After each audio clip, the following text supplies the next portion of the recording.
This start to the season for the Ottawa Senators has been an absolute disappointment. With an 8-9-0 record, right now they are last in the entire Eastern Conference. And it is blatantly obvious that multiple things need to change and multiple people need to be fired, and we're going to be breaking down why. Make sure you watch till the end as we go through this entire Sens franchise to see what's next, and hit that subscribe button if you're enjoying for more hockey content just like this all throughout the season. Now, the Ottawa Senators got a little bit hot in Sweden, had some lucky balances, but won both games.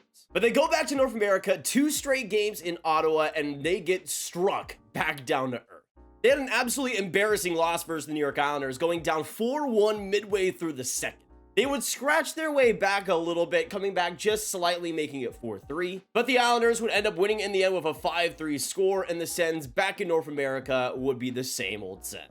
And then you have the next game versus the Florida Panthers, and it got as bad as it possibly could get. They started off the game already getting outplayed by Florida. You had this penalty in low to start, and I mean, come on, man. Bernard Docker cannot be doing that and immediately puts his team on the kill. Of course, the Panthers are cycling incredibly well. Fantastic puck movement, finds Tkachuk right in front for Reinhart, and it's 1-0 Florida. Now, the Senators would get an absolute gift here. Stutzle gets high sticked, and it would be a 4-minute power play. What an opportunity this is for the Sens to strike. 2 minutes and a chunk of change into this power play, and the Sens have done absolutely nothing with it. But the best chance on this power play would actually come with the Panthers. A horrible turnover here, and Larissa Ryan almost comes all the way in to score. Unbelievable. 5 minutes into the second, the Sens would again be on the penalty kill, and you know how this ends. Panthers continue to keep the Sens off their feet. Korpisalo, horrible stick handling, and Reinhart again to make it 2-0. Now, even though the Sens would review this for offside, and you could definitely make the case that this was offside, to me, it probably didn't even matter. Look at the shots. This Sens team was getting badly outplayed. Sure, it would have been 1-0 Florida, but it still would have been 1-0 Florida, and I doubt Ottawa would have been scoring any goals here. They had one shot on their 4-minute power play. They were looking absolutely dreadful offensively. I doubt it would have turned much of a tie. They continued to get shelled. They would end up losing 5-0. They would end up having a ton of penalties in that third period, which was pretty much all they could do in that game. Let's just put it simply. The Ottawa Senators have been one of the worst teams at 5-on-5 this year, and that has sunk their season. This is a graph looking at every NHL team and their expected goals for percentage at 5-on-5 play this year. And you can see there's a few teams that make a lot of sense here. LA, both great in offense and defense. San Jose, all the way down here. But you see Ottawa is one of these teams that has not had good defensive play, not had really great offensive results 5-on-5, and that's really sunk how good they can do. Now, you have seen teams like Washington who have lower offensive and defensive stats 5-on-5 is still playing pretty well, but their finishing has been off the charts. Their goaltending has been unreal. With Ottawa, they've just been a disappointing team in every single way, and I just don't know how you can justify that.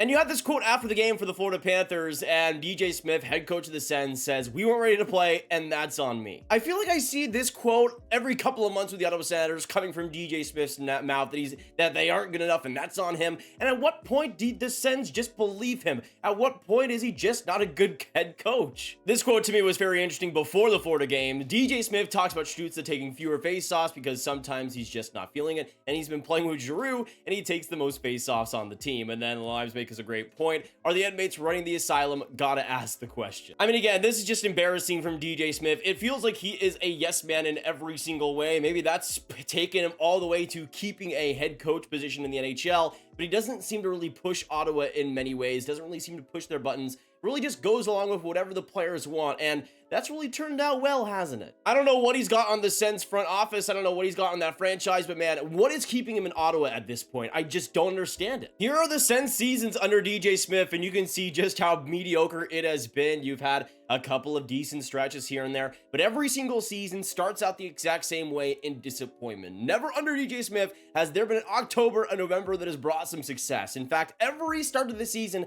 has deflated the Ottawa Senators' playoff hopes, and you can see they've overcome it sometimes. They got 39 wins last year, but have never been able to hit the 40 win plateau under DJ Smith, which I'm sorry. Ottawa doesn't have the best roster in the world, but the fact that you've never gotten 40 wins out of this team that still has a lot of fantastic players, you're just a failure of a coach. I'm sorry. And there's been excuses in the past, injuries, bad circumstances, whatever you want to say. But this year was truly no excuses. For one, I'm still not sure how DJ Smith kept his job even after last year and the disappointment that was last season. But now you're going to this year and you had Joonas Korpisalo and you have Jakob Chychrun for a full season, Jake Sanderson taking that next step. You have so many reasons that this Sens team should be better. And sure, they've still faced some adversity roster-wise. Obviously, the Shane Pinto situation does not help them. But this Sens roster should still be good enough to make the playoffs. They should be better than what they are. And it's obvious that DJ Smith is not the guy to get the most out of them. And don't even get me started with the style of play that DJ Smith employs, with his dump and chase style that every single time doesn't seem to have sustainable results. This Ottawa team has a lot of skilled players, a lot of speedy players, but they just don't really put them in the right situations. The dump and chase style has obviously not worked. DJ Smith continues to try and cram this one style in one specific way, and with this Ottawa roster, it's just not built to do that. Especially with new ownership coming in, and of course, new management and everything. I am shocked that DJ Smith right now, this afternoon, still has a job, still is under employment with the Ottawa Senators. It's simply embarrassing. With this new ownership, we've been told that Ottawa wants to establish themselves as a serious NHL team again, actually put themselves out there as a respectable hockey club, but the fact that DJ Smith is still their head coach tells me otherwise. I mean, it's not like there's no options out there. There's so many guys that Staios and Anlander would have connections with, but the fact that DJ Smith is still the guy they're repping after all of this continual disappointment is just embarrassing. And sure, you've dealt with injuries. Greig has been injured. Chabot is on the IR now, but still, this Sens team should be better than what they are with the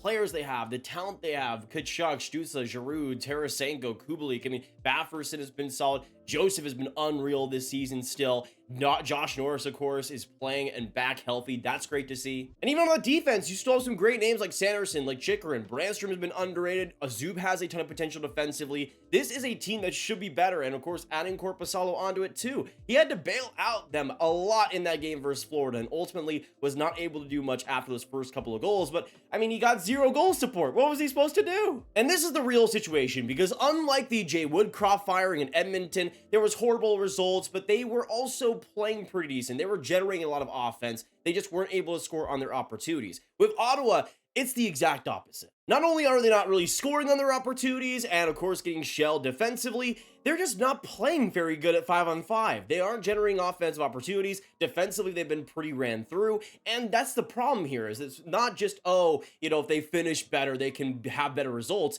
DJ Smith's systems have never allowed Ottawa to truly thrive in the way that they should. Now, when we look at the graphs over the past few years as well, for the Sens, they've just been consistently one of the lesser offensive teams. This is at 5-on-5 back in 2022, and they were the 8th worst team in terms of 5-on-5 expected goals for percent. Now, the Sens would improve in 2023 and be 16th in the league in expected goals for percentage with a 51%. But the same thing goes for me too. For Ottawa, they shouldn't still be in the middle of the pack here. They should be so much better than they have been. That is an offense that has so much talent, and the fact they're only middle of the pack is still disappointing. And then you go into this year, and oh my lord, 5-on-5 stats, they are the 3rd worst offensive team at 5-on-5 in the entire league this year. In terms of pure generating chances at 5-on-5, the only teams that are worse are the San Jose Sharks and the Chicago Blackhawks. And it doesn't get much better defensively. This year, they are the 7th worst team in terms of expected goals against per 60. In terms of allowing chances, they're among the worst too as well. It's honestly baffling that this team just has an 8-9 record, because the players have been bailing out DJ Smith's embarrassing system. And sure, a lot of the blame still falls on the players because they're the ones playing out there, but at the same time, if you're not having a coach that's actually pushing you, if you're just having a coach that's a yes man and does let you do whatever you want to do, that's not going to set you up for long-term success. And we're seeing how the Sens have went back up and right back down this year. And the problem was, I predicted them to make the playoffs, but my big question mark was that coaching, and will we see DJ Smith actually be the coach to take them to the promised land? Well, the answer is no. And that's a big miscalculation on my part, because I knew he was a problem last year. I should have still betted on him being a problem this year, but I also assumed the Senators would make a change if they ended up having poor results like this. But man, it feels like DJ Smith is invincible. I mean, the fact that he's even still the head coach today and wasn't fired yesterday or last year just shows how crazy the situation has been. At this point, DJ Smith may never actually be fired. I really don't know what the holdup is. I don't know why they're keeping him around. He seems like a complete mismatch for this Ottawa Senators roster, for this franchise, and what this team needs next. But I don't know. I guess they might as well ride out and see what happens and have another 37 and 33 year or whatever they want to do. But simply put, this Ottawa Senators team has not been good enough, and it lies on this coaching staff. It lies on the guy at the very top. And DJ Smith can continue to say how much it's his fault. And it is. He's honest. He's being open and clear about everything. And if he is the problem, believe him. Fire him today. Make it happen, Ottawa. I feel bad for the Sens players that should be in a much better position right now. I feel bad for Ottawa fans who have waited so long for this team to actually be legitimately good. But if this new ownership in Ottawa is serious about being a serious hockey team, then they will have fired DJ Smith yesterday. And it's honestly disappointing that they haven't up to this point. And from the Locked On Senators podcast, they talk about the last 8 games at the Canadian Tire Center, and it has 1 win in 8 games. They have 2 points out of a possible 16 in their last 8 home games.